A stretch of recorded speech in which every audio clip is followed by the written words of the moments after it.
will not be that.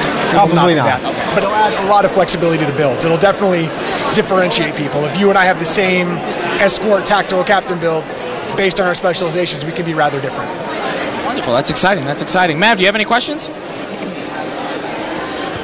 Filtering from what we're getting on the chat now, and there has been a lot of them. One of them is people are asking, are we going to be able to improve all Tier 5 ships with the improvement of Delta Rising? We expected that would be a big question. First and foremost, that if you don't want to, you'll be able to continue to play your existing Tier 5 ship throughout all the way up through level 60. So we're making sure that gets taken care of. It's a little bit of we're going to be a little bit coy about how that's all going to work right now. But if you do have an existing Tier 5 ship, many and maybe most, I'll say, ships you'll be able to improve in some way to get some of the advantages that Tier 6 ships will have. And that's about all I really want to say about it right now. We will be announcing full details on that really soon. But one of the first things we did when we developed this and started designing and talking this, we knew that we needed to improve, we needed to raise the level cap. That was something that was very obvious to us. And we know that meant we need a new tier of 6 to make people excited and have new ways to for us to develop and design growth, because we've gotten kind of tight on all the different things we can do with existing ships. So we needed to kind of give ourselves some breathing room. But we definitely did not want to make anything that players have invested in obsolete. Right. So that was a big part of the conversation. How do we make sure that people aren't left behind? How we don't invalidate 5 years worth of purchases, right? That was at the forefront of our conversation. So hopefully people don't worry too much, because I've already got a bunch of Twitter questions about it. Yeah. We'll have a full blog, just as Al said, not too far full from details now. on that. Let's go to this guy's question. He's been waiting for a long time. All right, let's hear what go. he's got to say. Okay. We're going to bring up that mic. Do we have a mic over there? Yep. Yeah, we got a mic. All right, we rolling? Coming through? Yeah. Almost. Okay. All right, what's his name? Jerry. All right, Jerry, tell us your question. I was wondering if the Cardassians are going to play a larger role in the game, or it be possible like a playable faction as in Legacy of Romulus, because I've always felt that the political power struggles, like with the Obsidian Order and Central Command and the Toppa Council, I always found that interesting. I think I heard about Cardassians. Yeah. So that's a really good question. I think that it is inevitable that we will be adding Cardassians either as a playable species, or I don't know if they would ever be their own faction. I don't know. Really not a part of Expansion 2 Delta Rising. We're really focusing on Delta Quadrant right now. Everything is Delta Quadrant. But there's a whole other Gamma Quadrant out there, and that seems to be the most logical time when we get to that we bring Cardassians. Or maybe we'll just make Cardassians just playable earlier than that. I guess they're like in a way a Legacy of Romulus. Yes, yes. So, honestly, we've talked about when we were planning for Delta Rising, did we want to make just like we did with Legacy of Romulus, have a new playable species? And one of the candidates was Cardassian. So could we do Cardassian as a new faction? But we backed away from it because we were afraid that it was the same story of Legacy of Romulus, because they've been beaten down. They've got the Obsidian Order, and that felt like the same story as the Tal Shiar and what's happened to the Romulans. So it wasn't the right timing yet to do that. But I do think that it's natural to bring them in eventually. I'm not meaning to rush you. I would prefer it to take longer and be more fleshed out than just rushed. So good luck with the game. I love it. Thank you for having me. And thank you so much for your question. Thanks for stopping by. Thank you very much. All right, we're going to the live stream and see what people are saying in chat. Okay. You can't hear me on the mic. Can't hear what on the mic? I'm sorry. You couldn't hear me. Oh, you couldn't hear him. Okay, I'm sorry. With Lockbot, with the changes and upgrades, with the level cap increase and full fleet admiral, will it increase the access to ships as well? Are you basically are you asking that? Will you be able to control more than one ship now that you're going to prone to fleet admiral? Oh yeah, no, that's a feature I talked about a long time ago. It's one of those wish list items about basically having like an away team in space. That's not going to be a feature of Delta Rising. That is definitely one of Al's dragons that he really wants to chase to get happening in the game one day. No, I'm definitely on board with that. Yeah, Shimrico, so that's something we've wanted for a long time. Not this October, but it will eventually happen. That's all I got to say. Oh, okay. I don't know if she's got one out there. If not, we're going to go on. Do we have a question out in the audience? Let's see. We have a question in the audience. All right. All right, go ahead. I love all these STO uniforms. This is like.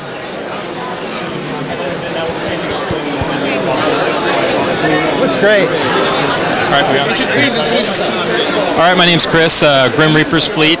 Met you last year, and super excited to meet you again. And going back to last year, Al, you teased us with secondary deflectors and your vision of how every science ship could be retrofitted with a secondary deflector. And we waited patiently, some of us, and then Cruiser Comma Rays came out. We're like, oh, that's cool. Secondary deflectors are next. And then we got the Dyson. It's like, yes, they're almost here. They're almost there. And now it's a year later. I know. They're on the schedule, I promise. Here's the thing. They're on the schedule. Was it a resource thing? No, here's the thing. Well, effectively, yes. I'm in charge of design, and I say, I want all this cool stuff in the game. I have all this stuff. And then he comes around with reality and says, this is the schedule. Do you want the secondary deflectors, or do you want Delta Rising? So he gave you a choice. No, I mean, Not really. But basically, yes, it is a resource thing, and it happens all the time with all the best intentions. I'll be honest with you, they're really close to being done, right? We put a lot of work into them already, but there's still a little bit more that has to be done, and you do have them on the schedule now. They are on the schedule. It doesn't mean they won't get pushed, but they're on the schedule, so that means I can see where they're at. I was just curious because I'm making up excuses for you at one point, and I realized with new crafting, I'm thinking, oh, maybe they don't want to complicate the crafting revamp by introducing it. Nothing to do They'll with end it. up in the science crafting still. Okay. I mean, they're actually already earmarked for science crafting. They'll show up with the other deflectors. So, without putting words in your mouth, but before the next convention, You'll never time me to a date. soon. Soon, TM. No, it's a really I'm good sorry, question. I I'm- appreciate it. Who's next? Do we have another question? I think it's pretty realistic to get them soon. Another question right here. Hello there. STO developer team. What's your name? My name in game is Sacha. Is what? Sacha in Sacha. game. What's your real name? Bruno Casolari. Sacha. Oh, now everybody's gonna know. He was trying to be. He was trying to To know where I am this week. Right, great. So I believe I heard on Priority 1 that you guys were planning on kind of doing a revamp on the Nebula? On what? On the Nebula class starship. Oh, And if that is indeed true, I guess what I was curious about is kind of what you were thinking in terms of the revamp, and then when we might see that. well, we have a couple of ships that I really want to give a little love. You know, some of our ships are about 4 years old now, right? And so, as we keep adding new ships, we start realizing that really good, really original ones that were really popular, like the Galaxy and the Galaxy Dreadnought, is wow, they're starting to lag behind with some of the newer stuff we did. So every so often we try to go back and improve those. So on my personal list was the Galaxy itself. I still have a promise to the Klingon to improve the Garumba. Right. And the Aquarius, I want to turn that into a true raider, and give that a little bit love. And the Nebula, and the as well as the Dakir, the Romulan Dakir. So all of those I think will need a little bit of love and attention. And even some of the more the lifting quality ships like the Luna class, right? They're really Right. class. With Delta Rising, it gives us an opportunity to try to give some of those a little attention. Okay. And although I can't promise all of those will be improved with Delta Rising, it basically makes it a lot easier for us to go ahead and say, okay, this is what you can do to your ship to make it more competitive. I see. Okay, so those will kind of start getting rolled out in a little bit more of a better cadence than before. So we needed to let's just wait until Delta Rising before we do that. Can I ask a follow-up in relation Yes, you to what may. we heard today? Will we have the ability to upgrade or craft our Tier 5 ships into Tier 6 ships, or will there be some way to... You're not going to be. I don't think we're going to tie it in any way to crafting that I can think of. Certainly not in the near future. All I'll say, and as I said before, that we were very, very clear when we were designing Expansion 2, when we were designing like Delta Rising, that we want to give players new ships to play with, but not invalidate older ships. So your existing ships will still be valid, and it's a little complicated and coy on how that's actually going to work. But you will be able to invest in your new ship and improve in your old ships and improve them so that way you can still stick with ones that you like. Got it. In addition to enjoy all the crazy new wonderful stuff that only the Tier 6 ships may have. I see. Okay? Very good. Thank you very that way much. you can enjoy the old ones, but still hopefully say, but I still really want that awesome, Tier 6 cruiser because it has something that nobody else can do. Nobody else has. Okay? Well, thank you very much. It's a tough question to answer. Thank you very much. And thank you, Priority One, for being the we'll have a far primary more details. source for We'll STO far more info. details of that really soon. Thanks, guys. All right, you got the next one. You got it? So you have the mic? I was gonna try to get Kate Banks in there because she designed a few missions, correct? Or I'm sure there's a ton of content that is gonna be coming out. Can you grab Kate? Can you grab Kate over here? and we do another? Tell us anything about the missions that she's working on. But while we get Kate, why don't we take a question from one of the attendees here at Star Trek Las Vegas? Introduce yourself, please. Hey guys, Mike Millette, a member of 12th Fleet. Nice Thanks to for meet you, everything Mike. you've done. We appreciate the announcement today. I know you mentioned a little bit in session about being able to dock from tablets or other Android devices or other portable devices. You said you've got it on the radar, but you can't give a firm projection. Well, here's the If we thing: bug is that you more? there's nothing scheduled for it. Okay, it's not something that we have currently scheduled. But before it was never a reality. True. Right? Before with the old duty officer UI, we said, can we get this on Gateway? And we looked at it and says, there's really no way. It's too complicated. There's no way we can fit it on a tablet, let alone a cell phone. So as we developed the research and development system, and then it said, let's do this, and now let's apply what we're learning here to the duty officer UI, and it says this will now make it a possibility. Now it's actually realistic to do. So now it's a matter of as we finish up Delta Rising and start planning the new stuff going forward, we can decide, okay, how much time is this really going to take us? This is basically what we do every update. These are the features we want. We want this. We want Gateway. We want, maybe we want a PvP update. We want fleet ships. We want all these kind of things. And which one can we do for the next one? Which one can? And if we can fit in Gateway support, if we schedule it out, wow, you know what? It's only going to take 10 days to do. Let's do it. Or we look at it and says, wow, it's going to take 3 months to do. We're going to have to postpone that. So we don't know how long it's going to take. We've got to work with the engineers, but now it's a possibility. Now we can do it because we don't have to spend. We spent what? How long did we spend on crafting and duty officer revamp? 6 months? 6 months working on that. Okay, so we got to get that as a freebie. So now, because that wastes with the work we would have had to have done to even think about it. So now it's done. So now we can start. Now it's in reach. So when we know, we'll certainly announce it as soon as possible. Appreciate the answer. Thanks. Thank you. So we're just joined by Kate, staff content designer at Cryptic Studios. Thank you, Kate, for stopping by and joining us here. No problem. So Delta Rising, I'm sure, has a ton of new content and missions, right? Uh-oh. Yes. Uh-oh. All right, be careful. Yeah, she can't talk too much. Go ahead. She's at phaser point. I love Cryptic. I love Al. He's the best manager. He's the best manager. So what? Tell us what you've been working on. The season 9.5, season 9 was fantastic. Sphere of Influence. That was an amazing mission. And surface tension. Surface tension. What did you say? Sphere of Influence. It's okay. I do it too. Okay. Which was a fantastic mission. Everybody loved it. What are you working on now with Delta Rising? Stuff. Yeah, all right. Yeah.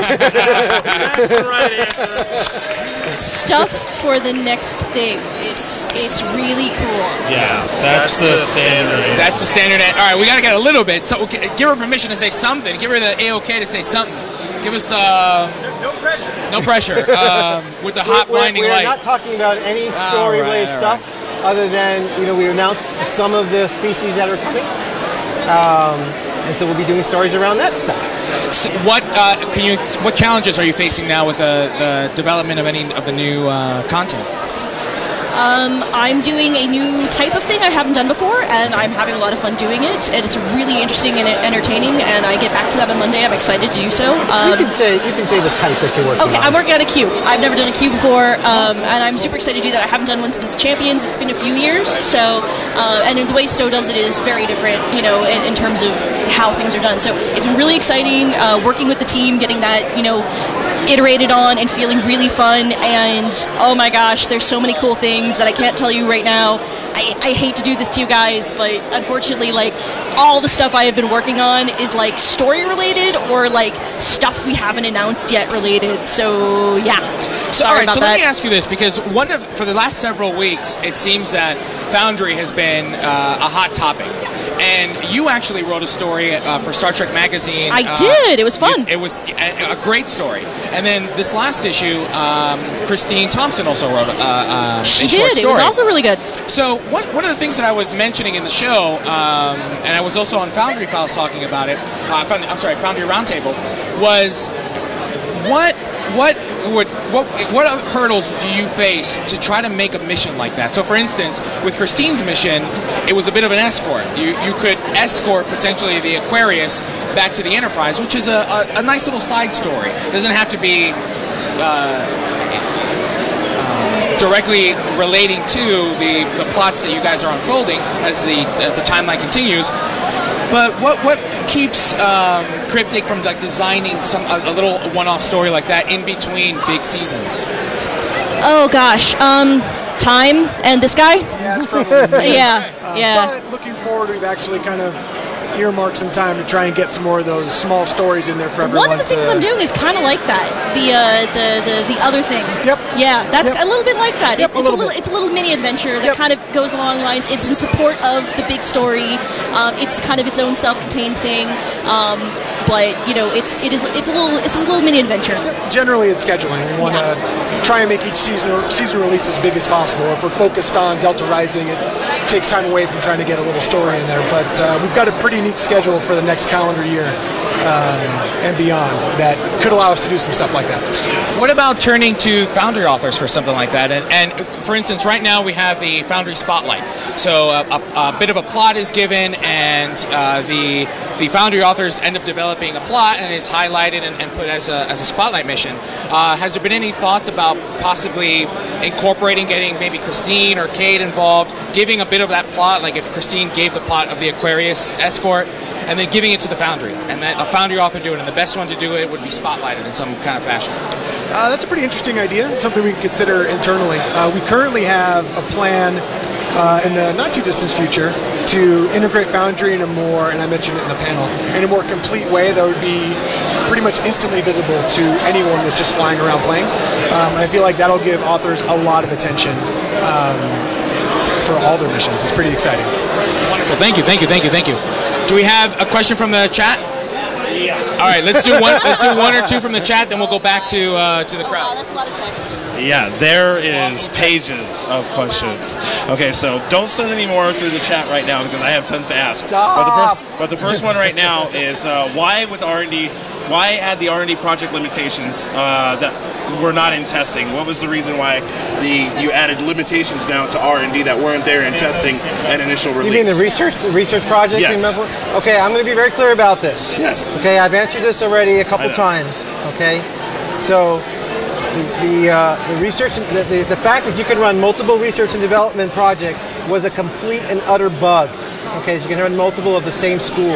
It was never meant to be that way. That was something we added at the last moment, so that way you could, with all the research projects, you can do, some of them are a couple minutes, some of them are a couple hours, and then we wanted something you could do when you log off, and that way we could be able to collect a big reward the next day. We definitely did not intend for you to be able to run 5 of them in one school. It really ruins the balance of how quickly we're expecting you to be able to get through any particular school. You can still run multiple ones from different schools, okay? So if you have 5 slots open, you can have one running from each school. So why? Because it ruins the entire level up curve that was planned for the research school. I personally apologize for the bug going out there. It was very unfortunate, but we cut it really quickly, and I understand the frustration with it, but It wasn't intended, and that's about what I've got to say about that. I think that's what's probably going to take the edge off a little bit is if we ever, once we able to get if we could ever get this onto Gateway. Some of those projects, you're running every 2 hours and 4 hours, they're far more efficient than the research development project. They're about half as efficient. So if you can just kind of keep hitting your phone every few hours and collect those rewards, and tell them about Crafting Weekend. So we've got Crafting Weekend going on right now. This weekend? This weekend. It is going this weekend. on right now. While we're here. 50% more XP. I know I was running my projects before I left every morning when I get into work. So that'll be part of the regular rotation as well, and that'll definitely be a way to soak up some of that sweet XP. Yeah, well, tell me what's in the Crafting Weekend. We've got 50% more XP, 50% more resources XP. Out of resource packs you get out of queues and out of the packs that you purchase on the C-Store, as well as dilithium out of anomalies that you find out in space. Yeah. So good opportunity to really get a good leg up on crafting this weekend. Agreed. I'm wondering if perhaps we were talking about this on Thursday night when we were recording episode 184. Was that in most crafting systems, you become the master of your one craft, and I think that it might. Like when I first looked at it, I was like, all right, I want to start all of them or as many as I can all at once. And if I try that, it's going to take me forever to do it. Where by design, I would think, and you can comment on it, please. A player really should probably focus on one school at a time, be that master, and move on to the next, as would be in most other systems. So one of our early designs, we discussed pretty extensively how many schools you could actually run at a time. We talked about, you have to get one school to tier 10 before you can start another, and you got to get 2 schools to 10 to start a third, and things like that. And we went back and forth a lot, and we thought that it offered the most flexibility to players to let them just pick and choose. If you want to be level 5 in everything and just kind of be low level, and that's what you want to do, that's great. If you want to deep dive on one and maybe have a secondary one, that's fine too. But we felt at the end of the day, giving the players a flexibility of choice was better than artificially restricting. What's the root of your question that you're really? I'm not. It wasn't really a question, more of an observation that I think that the community has looked at the 5 schools and want to start them immediately. So when they went, all the schools at one time and start them immediately and try to progress and be the master of all of them. Sure. Where in reality, people should probably focus on one school at a time and be that master crafter. And to be clear, if you're doing normal crafting projects that make either a component or an actual item, that's far more. It's twice as XP efficient as running a research project overnight. Right. So if you really want to get through a project, then the most efficient way is running bite-sized projects on one school over and over while you're playing, and then pick one to log out on when you're done. It's probably the most efficient way to do that. We have we have another question here in the audience. Do we have a mic out there or no? Yes. Oh, okay, cool. What's your name? Yeah. George. George? George, yes. Nice to meet you, George. Yes, life member. Yeah, you asked a question at the panel. I did, yes. I actually have one more question. You did kind of address it, something very similar in there, but I know it's a licensing issue. I don't know what kind of expense it would take to, if it'd be worthwhile or not. But have you considered any of the FASA ship designs? I know that they had a lot of beautiful ships back then, and I know that a lot of Romulans out there would love to have a winged defender. Well, it's not necessarily always a matter of dollars. It's often just a matter of just legal mess, right? It's who owns the rights to it. Sometimes nobody even knows, right? Is it CBS? Is it whoever? And so it just gets really ugly, and then lawyers get involved, and then it just gets complicated. And so in general, we always just stick with the canon ships. We made a real exception for say the Luna and the Vesta class. But for the most part, once we've gotten all the IP ships, which we almost got them all, we're just going to continue making our own designs at this point. It's unlikely that we would bring in any other third-party licensed ships. even if we do get past the licensing, then and the contracts and the lawyers, then there's the expense, and then some people have unrealistic expectations about what they want to sell something for, and it's just hard. It's logistically a nightmare. But I understand. I appreciate it. There's some gorgeous it's stuff disappointing, out there. but I definitely understand. That's really pretty. I love that in the game. But you know what? It's not really ours. It doesn't really feel like Star Trek Online 2. So, but thank you. How much time you got? Whatever. I'm done. Okay, I got one from the unless she has something else. Okay, so here's one that's been mentioned a couple times. Al, you talked about it on Stoked, and we mentioned it a little bit briefly. With the mention and the discussion that keeps coming up about power creep, how is increasing the level cap and increasing the gear and the power of the gear supposed to help combat level crap? That's exactly what it will do. That's the thing, right? So right now, see, our game is balanced for like here, right? And now players are starting to be able to do all of this, right? Players are more powerful than what the content is. So now we make content that's this much harder. So that power creep means crap now, right? Because so now we get the chance to rebalance the game for up here. So all those players now, when they have all their power creep and all their gear, and now when everything is balanced for tier 6 ships with Mark 14 gear, good luck, right? So now there's all kinds of things to try to advance into, more opportunities to kind of rebalance, and lots of different opportunities to just make things really challenging for everybody. One of the biggest challenges we have is that we have a broad audience of skill from people who first MMO or first game to really hardcore players that have everything. And you need to be able to put a challenge for those people, yet still not alienate those other people. That's really hard. And you hit somewhere in the middle, and you hope to get the average. So we're trying to make it so everybody has a challenge. But now, this is why it was kind of like, to be honest with you, it was okay to make some of the ships be a little more powerful, because we've got another level of power to reach up to attain. So that's how the power creep should be addressed. What's going to happen to Octobat? What's going to happen to Octobat? I'm just going to nerf it. Screw it. It's done. I think we got a question out here. Hi, Michael. Hi, Michael. Yeah. Hi. I've been playing your game for quite a while. You have a Wells class in the game? Yes. I hope? Okay. Yes. Excellent. I really like how you guys updated the Odyssey class with the whole fancy dress and the tactical uniform. That was Thomas. Where's Thomas? Thomas. He's the guy who did it. So let's talk to Thomas. Thomas.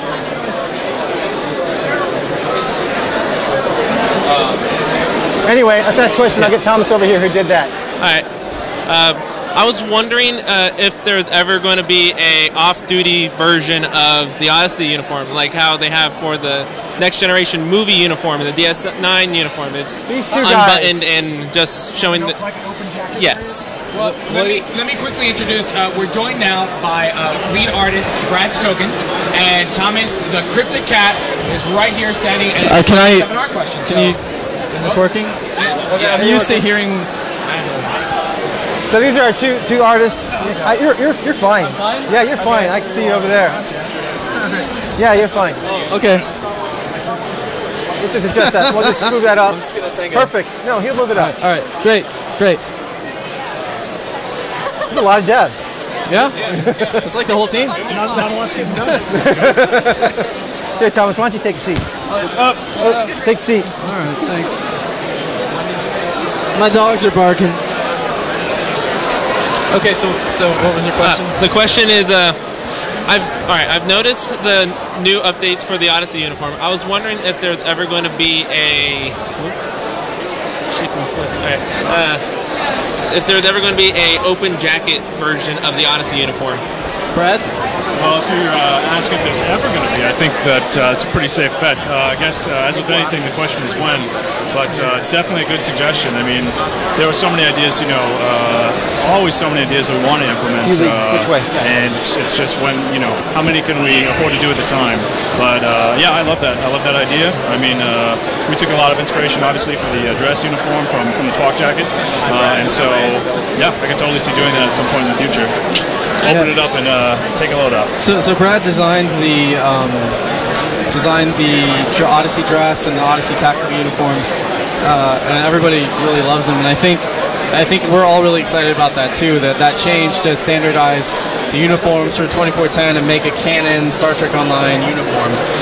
So I can only see that expanding as more variants in that theme. I also have a second question, if I'm allowed to. All right.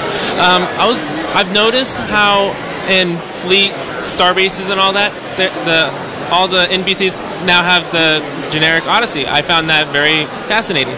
I was wondering, I've heard some people every so often in other fleets ask if anyone was ever going to try to make a way of making the fleet uniform wearable for the NPCs. Yeah, I've heard people mention that before. I think that's a pretty challenging software issue. So I don't know, when we might tackle that. It's a great idea. It'd be really cool. But there are a lot of systems. So how those NPCs are populated there's something that content sets up. Like Kate and the other content designers set up those. We call them critters. And then they have preset costumes that are basically like, this is a list of costumes these critters can use. So getting that list to pull from the existing fleet uniforms, especially when you're probably going to want like a science version, an engineering version, and a tactical version, right? So there are going to be a lot of challenging software issues, I think, before we see that happen. But it's something we can keep talking about, keep thinking about. All right. Thank you. Thanks, man. Brad, now we saw a lot of phenomenal art up on that stage and up projected. Can you talk to us a little bit about creating those environments? The Voyager interior is screen accurate. I mean, it's remarkable. It's remarkable. Talk to us about the challenges that you are facing in trying to bring the Delta Quadrant to life. Sure. Oh, yeah. So, the two pillars, I think, going into Delta Rising are authenticity for the art team, but also originality, right? You want to see in that level of explicit detail what you already know so well, the Voyager interior being a great example of that, but you also want to see some new worlds, too, like, or new depth brought to species that you have only glimpsed, right? There are several episodes in Voyager, species that you only see in a single show, and we want to bring those to greater realization, bring those to life. And so the challenges are twofold. Challenge number one, to authenticity, is just a lot of research, obviously. But one of the benefits of working with such a great art team, super dedicated team, these guys show so much ownership, so much dedication. They do so much research down to the greatest minutia, catch the little details that only someone who's that dedicated to the craft will capture. And our hope is when the players see that replicated in an interactive environment, it's just a great geek out moment. I know for me, wandering around these environments, it just feels real, right? It's great. Second challenge is obviously, and this one's very enjoyable as far as challenges go, is elaborating on the clues, the hints we see in the show for some of these cultures, and developing a unique art style for those assets that really kind of allows you to see what the inherent values of those cultures are, whether they're sort of an ancient race or whether they use a certain type of technology, if their sort of way of warfare is fast and abrupt or sort of slow and methodical. Hopefully that comes across in the art design. Wonderful. Thank you. That's exciting that so much time is being invested in authenticity and making sure that even in the strange new worlds that you will be creating, Touchstone and are influenced by the franchise that we love, that we know and love. Exactly. So which is fantastic. I think the first Voyager room that we made was Astrometrics, and we went back and forth forever to make sure, like, how's the scale feel, how's the ceiling. Taco Fangs can relate because he was the guy who made it, and we just kept saying, ceiling's a little too low, ceiling's a little too high, and just he made some new Elcar stuff. It's fantastic, but that first room had a lot of back and forth to get that authentic IP feel. Can you talk about the kitchen? I was going to talk about the kitchen. Something I mentioned briefly. The mess hall. Yep. Something I mentioned briefly in the presentation today, but I'll talk about again. Again, this goes back to authenticity. Making the mess hall for Voyager, the question came up.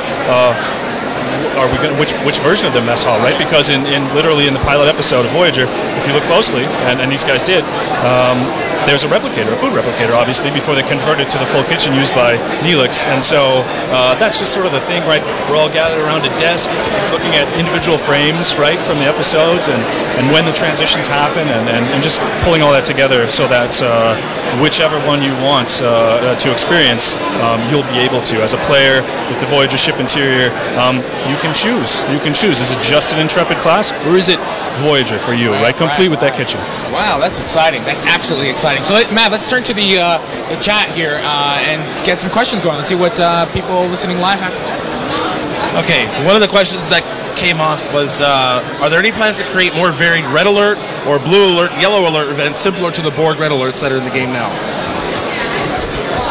Yes, we've been talking about those quite a bit in different ways to implement them, but when we originally designed the Borg Red Alerts, we had a couple more ideas that we wanted to do, but we just didn't end up getting to.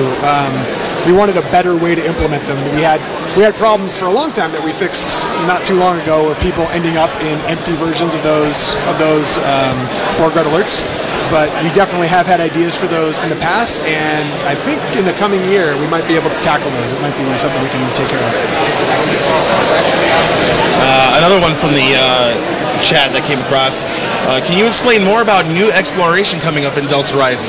We know we've kind of moved away from exploration clusters, but now that we're moving into a completely more expansive area that we don't know a lot about, how are we going to expand on exploration in Delta Rising? Everyone's looking at me. Yeah. I can only hear half the question about exploration. I'm not quite sure what you're asking about. Obviously, we're going to be having a lot of new content in the game. A lot of it's going to be very heavily story-driven. You're going to see some of the other stuff that we've seen before, as far as like patrol-type contents and queues and a lot of new stuff that we'll be introducing. I think really what the core of the question is, and I'm going to guess this is really what the core of the question is, that we closed down the exploration clusters, and what are we going to do to replace them? What I can say is that we do want to bring back a true exploration content type feature to the game. It's going to be a challenge because I think people have a lot of high expectations. What we didn't want is what we had. What we had was really, it was there. Honestly, I think people should ask themselves, if we were to release what we had there today, how would people feel about it? And that's the best way to look at it. Not like it was there, why get rid of it, or I really like it. It says, what if we released it right now, what would the forums look like? And so I think that people would not like it. And so it's time to pull that out. We've raised the quality on what content is like. And so Star Trek is about exploration, and we totally get that. We also need to get that it's really, really hard to get. We can't possibly manually make endless amounts of exploration with random stuff. Otherwise, you end up with bad stuff. Right. So we need to find a smarter way to bring you real exploration content that is endless. So, this is a diplomacy thing. This is a first contact thing. This is a pre-warp civilization thing. Or this is a medical emergency thing. So, and actually feel like solid content. That'll be a challenge. That is something that is on my personal bucket list of really, really good solid feature. So X2, you're not going to get that.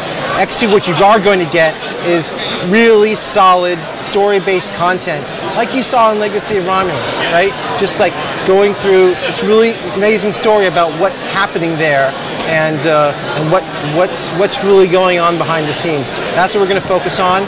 And if you enjoyed Legacy of Romulus, you're going to love this. Plus, it's raising the level cap, so you get to do it with your favorite character. Let me ask. So, with Legacy of Romulus, we had a ton of new missions. There was so much content released, all at one great time. Has there been thoughts of maybe releasing missions or contents more on a scheduled basis, like the first week you can only do back to feature episodes, something like that. Well, I could tell you that you're not going to be able to blaze through this content. Okay. I could tell you that because there's a level cap increase.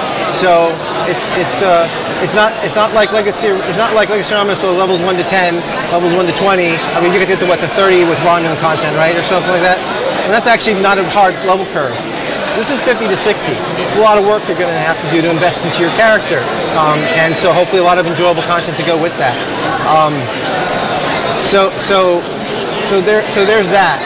What was the other half of the question? I lost track. No, I think you answered it when you said that players won't be able to burn through it. Yeah. You're asked about whether or not we want to release it and stuff like that.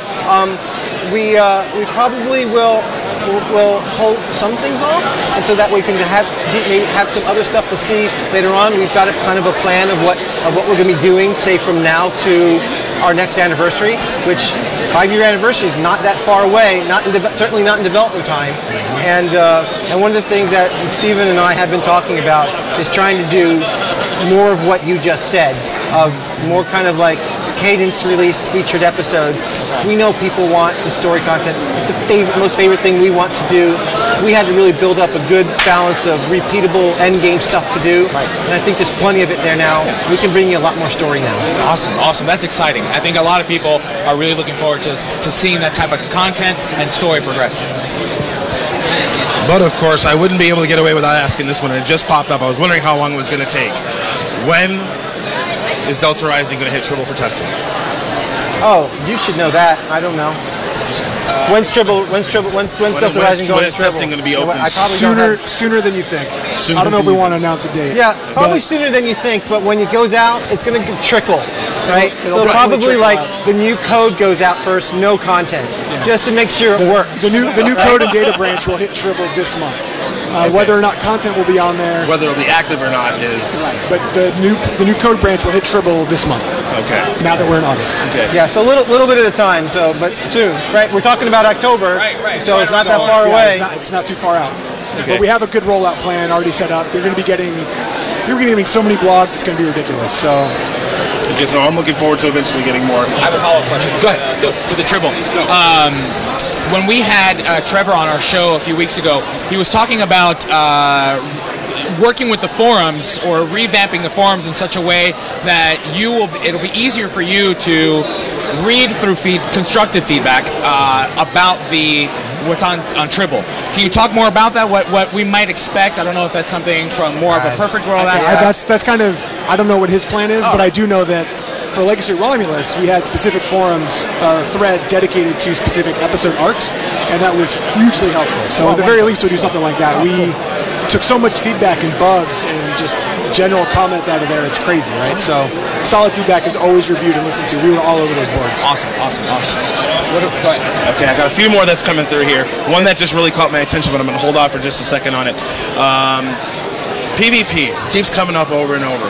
Now that we're adding new content to the game, what is being done, or are there any future plans to do anything with PvP? Since you said Delta Rising is more of a story-based content increase, what are we going to do about PvP or adding changes to PvP? We keep talking about how we want to always go back to old features and old content to make it better. So we are I'm going to wait until this lady stops talking. Yeah.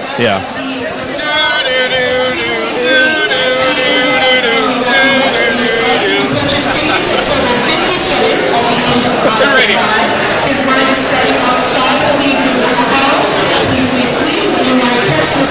She's telling a story. Yeah, really.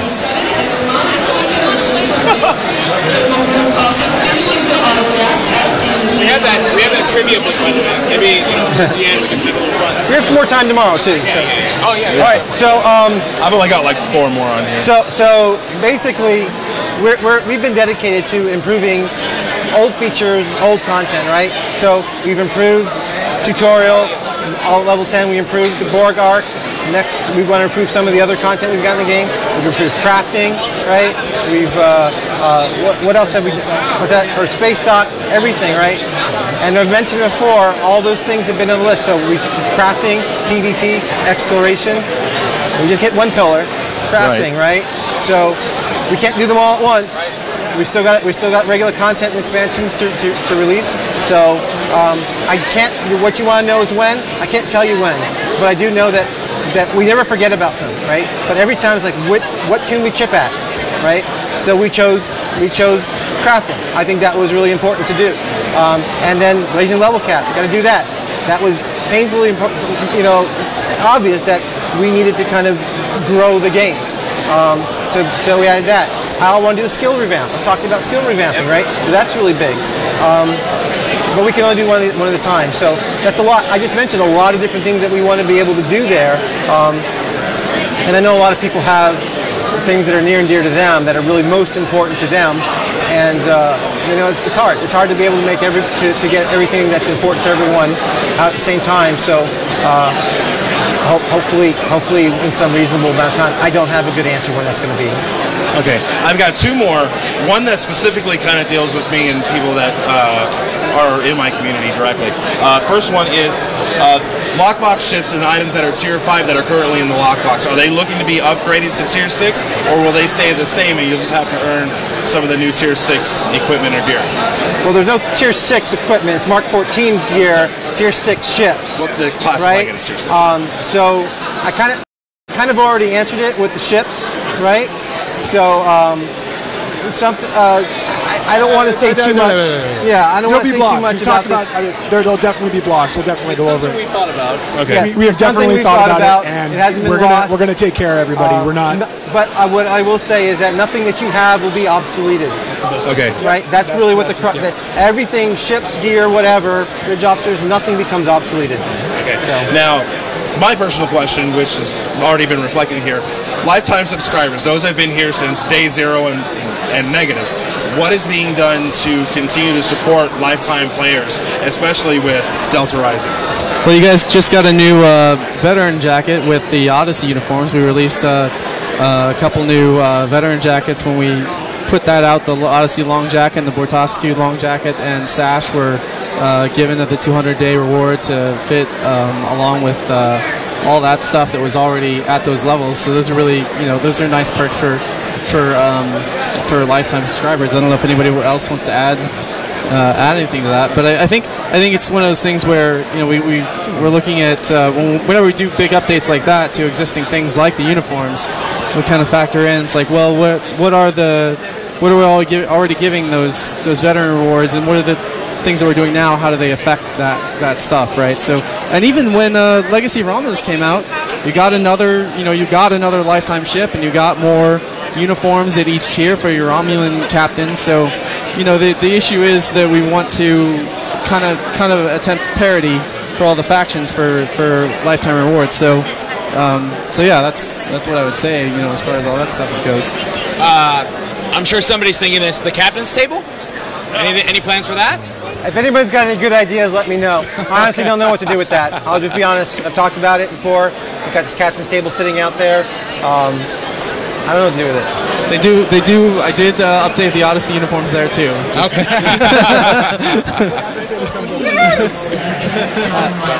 Okay, one last one. With the cap increase, are we going to be... Sorry, I'm hearing an echo in my ear. With the cap increase, are we going to be increasing the dilithium conversion rate, or the amount that you can convert at any one time? And are we going to be adding any more keybinds, like for the warp out and beam out ability? What was that second question? Keybind. First one was... I heard the first one. What was the second one? Are we going to be adding any more keybinds, such as the ability to keybind warp in and warp out? I'll talk to the UI programmer. That might be, you can just add that to the options. I don't know. There might be a technical reason that we don't have it. Or it might just not be something we've added yet. So if people want that, we can look into it. Okay, I'm at the bottom of my chat list here. All right. Well, is there anything that you guys would like to say to the live listeners, to people that are standing around listening now? Anything you want to add and let them know? No, we've said too much. I'm super excited for the expansion. We've been dying to bring this out for months. We've been working on this for literally months, and not being able to say anything on the boards and at our weekly meetings. And make sure you don't say anything about Delta Rising. And so we've been super excited. And we announced Garrett, and we've got more announcements to come. We're just all super hyped with the celebrity challenge. Follow Garrett on Twitter, by the way. He likes to talk about it. Yeah, let's give him a follow. Yeah, I mean we've got so much cool stuff. I just can't wait for the blogs to roll out and for us to be able to tell you guys things. That's it, yeah. I just wanted to emphasize that too, man. Like, just stay glued to our website because we're going to be rolling out so much information. And just like Steve said, I mean, we've been so excited to talk about it. We obviously wanted to make the exclusive announcement here, but we just can't wait to share. We've been working so hard on this stuff, and it's looking so good. We just want to share that excitement with you guys. That's it. Yes, more than 40 blogs coming your way. Well, I figure we're just about done here. We have the meeting at the iBar, which we're all going to try to have more fireside chat and talk more about Delta Rising. So if you're in Vegas and you're listening, you're going to want to come down to that. What time is that again? 7 o'clock. That's at 7 o'clock at the iBar. Prizes, T-shirts, video cards. That's exciting. Keyboards. Absolutely. Prizes to give away. Yeah. Also, hugs, free hugs. Free hugs. Continue to stay tuned to Priority One Podcast at Stoked Radio. We're going to have all of you back on progressively as every dev blog tries to come out. We'd love to have you guys come on to Stoked Radio and join us for live play and testing as soon as we're available and it's released on Tribble. I want to thank you all again for spending another hour with us talking more about Star Trek Online. It's so exciting. I know that there's going to be a ton of buzz in the community now, and you'll probably see a ton of threads on the forums and tweets and Facebook messages. It's a really exciting time, so we're looking forward to October. Thank you very much. Thanks for having us. Thanks for having us. All right, captains, Mav's going to take over the stream here, and we're going to be transitioning in between to something else, and we'll be right back. Thank you. All righty. Sure. You guys each t-shirts.